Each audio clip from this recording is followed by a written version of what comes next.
Halo semua, abrakadabra. Kok abrakadabra? Salah. Maksudnya apa kabar? Semoga kalian baik-baik saja ya, dan gak kekurangan satu apapun. Amin. Kali ini aku akan mengulas film yang bergenrekan horor, fantasi, drama, action, dan romance. Borong lah pokoknya semua ya kan. Yang berjudul Tale of Tales.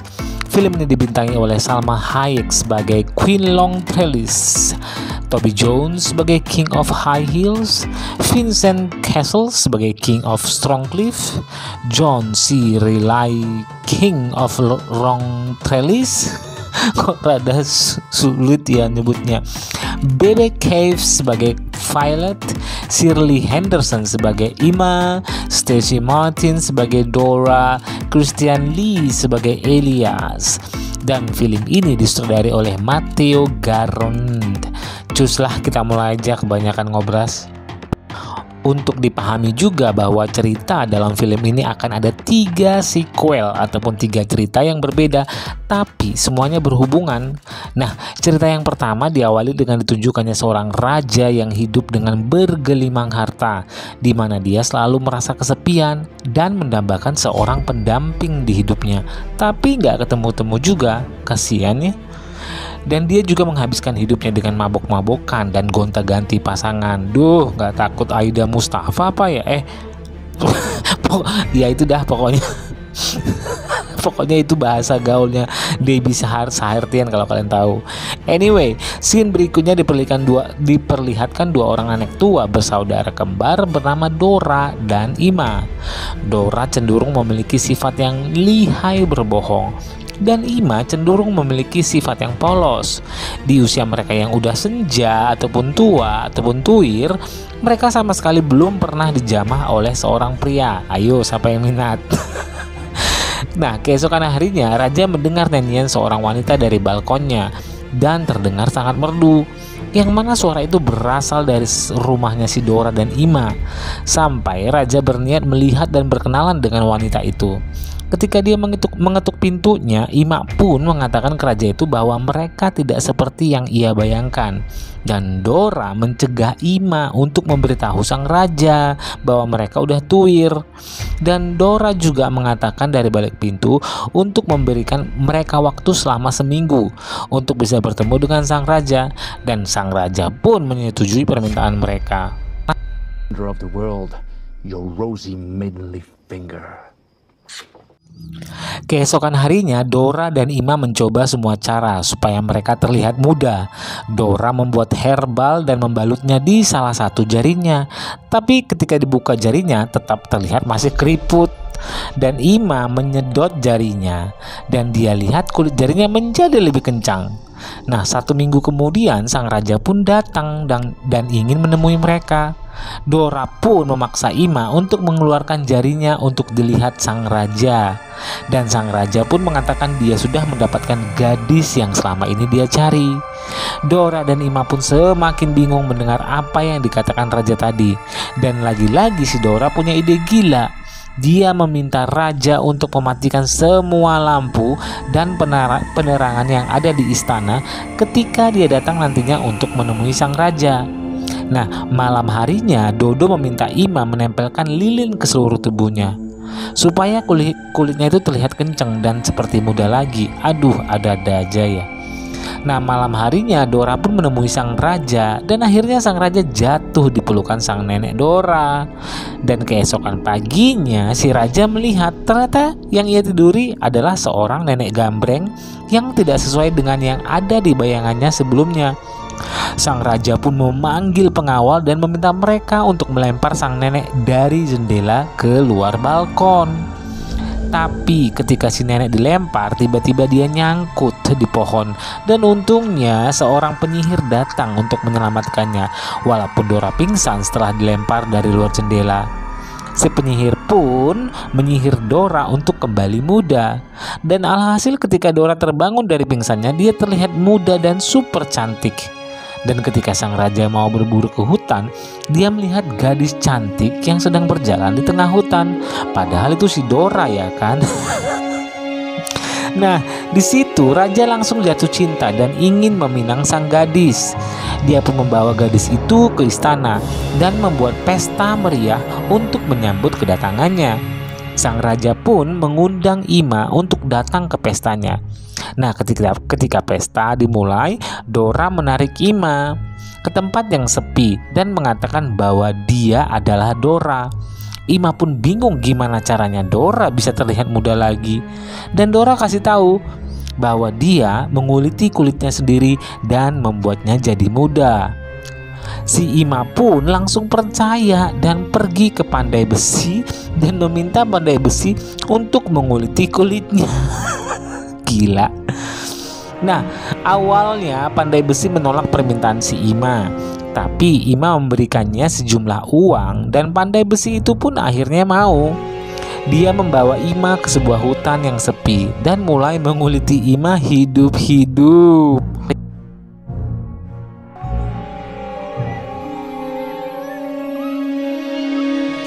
Setelah itu, Ima yang terlihat lemas mencoba kembali ke istana untuk menemui Dora. Sambil tertatih dengan tenaga yang tersisa, dia pun berusaha untuk sampai ke istana. Tapi sayangnya tenaga dan darahnya udah habis dan gak sampai ke istana. Dan akhirnya dia pun meninggal. Nah, di istana Dora mulai menyadari kulit tangannya mulai berubah jadi keriput. Karena dia dan Dora adalah saudara kembar, jadi ya ngerti lah ya kan. Sekarang kita beralih ke cerita yang kedua. Cerita kedua diperlihatkan di sebuah kerajaan bernama Long Trellis. Seorang raja dan ratu yang memiliki kerajaan yang makmur, dan mereka berdua pun berbahagia. Tapi ada satu hal yang membuat sang ratu muram, yaitu dia memiliki suatu penyakit yang membuat dirinya nggak bisa hamil. Sang raja pun sudah melakukan segala cara untuk penyembuhan istrinya, tapi nggak berhasil juga. Dan untuk menyenangkan istrinya sang raja, dia selalu mengundang badut untuk menghibur sang ratu. Dan waktu acara hiburan, salah satu pengunjung terlihat sedang hamil dan membuat sang ratu cemburu. Langsung pergi ke kamar dan mengacak-ngacak semua barang yang ada. Sang raja pun langsung datang untuk menenangkannya. Entah bagaimana bisa terjadi, tiba-tiba seorang penyihir masuk ke ruangan mereka dan menyodorkan bantuan. Dia mengatakan kunci dari penyembuhan penyakit adalah keseimbangan alam. Jika sang ratu ingin hamil, maka harus ada nyawa yang dikorbankan. Awalnya sang raja menolak usulan itu, tapi akhirnya dia pun setuju. Dia disarankan untuk mengambil jantung monster laut untuk dimakan sang ratu. Dan sang raja pun menyetujuinya dan langsung mencoba mendapatkan monster laut itu. Si penyihir juga sudah menyiapkan alat-alat untuk sang raja menyelam ke dalam laut untuk mendapatkan monster laut itu. Dan pertarungan pun terjadi. Terlihat sang raja akhirnya mendapatkan jantung monster itu, tapi dia meninggal. Terlihat juga sang ratu gak begitu peduli dengan kepergian sang raja dan meminta salah satu pelayan yang perawan untuk memasaknya. Ketika dia memasaknya, sang pelayan terlihat hamil dan sang ratu terlihat dengan lahap memakan jantung itu. Singkat cerita, sang ratu pun hamil dan dia melahirkan di hari yang sama dengan pelayan itu. Anak sang ratu diberi nama Elias dan anak pelayan itu diberi nama Jonah. Nah, 16 tahun kemudian Elias dan Jonah sudah remaja. Elias hidup bahagia dengan sang ratu dan Jonah dengan ibunya yang seorang pelayan. Ketika di istana, Elias dan Jonah bertemu dan mereka menyadari bahwa mereka mirip sekali, bagaikan biji kembar. Apaan biji kembar? Nah, mereka menjadi sangat dekat, seperti saudara kembar. Sang ratu marah ke pelayan, yang mana ibu dari Jonah, dan melarangnya untuk bergaul dengan Elias. Tapi mereka berdua, Jonah dan Elias, tetap bertemu di belakang sang ratu. Dan Jonah menancapkan sebuah pisau di akar pohon dan kemudian menjadi sumber mata air. Jonah pun mengatakan kalau airnya berubah menjadi merah berarti Jonah sedang tidak baik-baik saja. Nah, setiap hari si Elias cek keadaan air itu. Sampai tiba suatu hari, warna air itu tiba-tiba berubah menjadi merah. Dan dia pun mencari Jonah dan mencoba menyelamatkannya. Tiba di suatu desa, seorang gadis datang menyamperinya dan mengatakan bahwa dia sudah merindukannya. Gadis itu berpikir bahwa dia adalah Jonah. Dan Elias pun mengatakan bahwa dia bukan Jonah dan bertanya kemana si Jonah. Wanita itu pun bilang bahwa Jonah sudah 5 hari nggak pulang. Lalu Elias pun mencoba mencari Jonah ke hutan. Nah, di sisi lain sang ratu menyadari bahwa Elias sudah nggak di rumah lagi. Dan dia pun putus asa dan mencoba menemui si penyihir itu lagi. Si penyihir itu pun mengatakan kalau dia mau Elias kembali maka harus ada nyawa yang menghilang.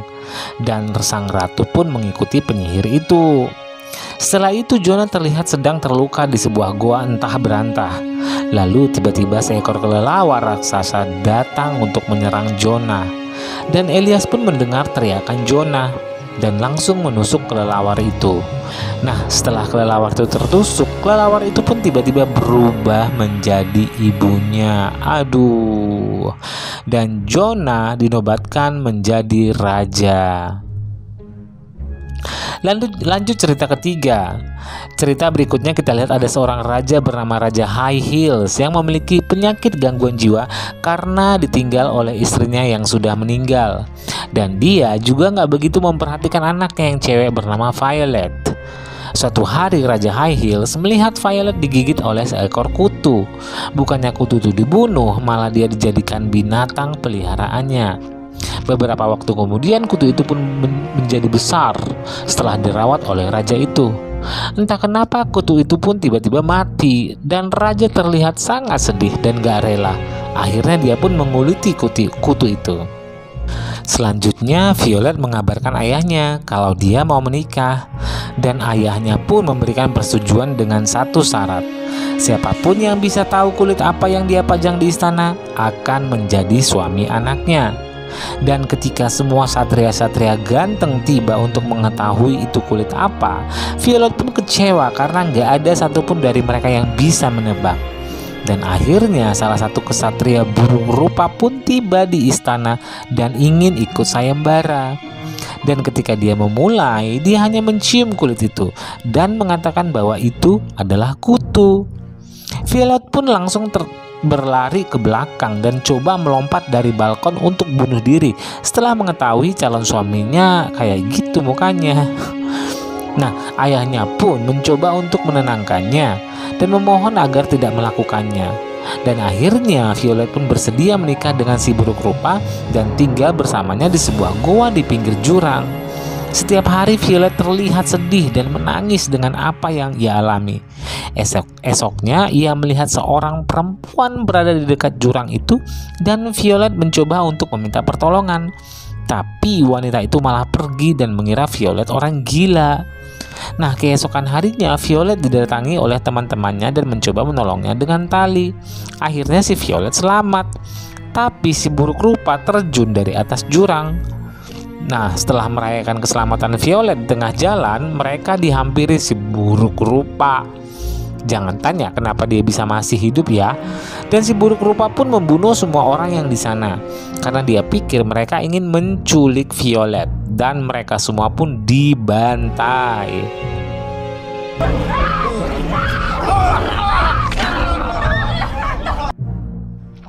Setelah mereka dibantai, Violet kembali ke goa bersama si buruk rupa dan Violet berpura-pura mencintai suaminya dan akhirnya membunuhnya dan menjadi gila karena ngamuk-ngamuk semua warga.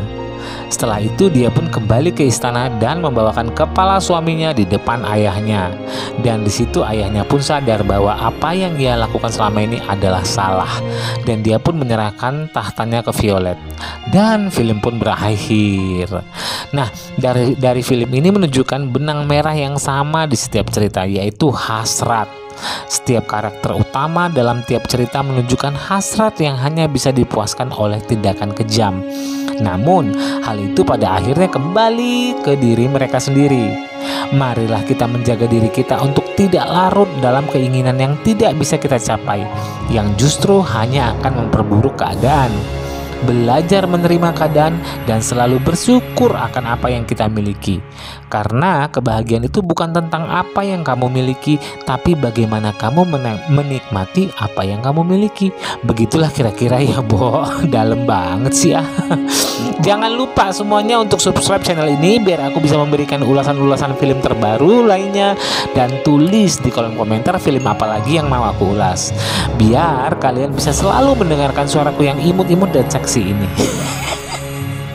Sampai di sini dulu ulasan kita kali ini. Terima kasih yang sudah menonton dan maafkan apabila ada kesalahan kata, intonasi maupun pitch control, karena aku bukan penyanyi dan penyiar radio. Dan satu lagi, kesempurnaan hanyalah milik Allah subhanahu wa ta'ala, kata almarhum Bunda Dorce. Terima kasih dan bye-bye.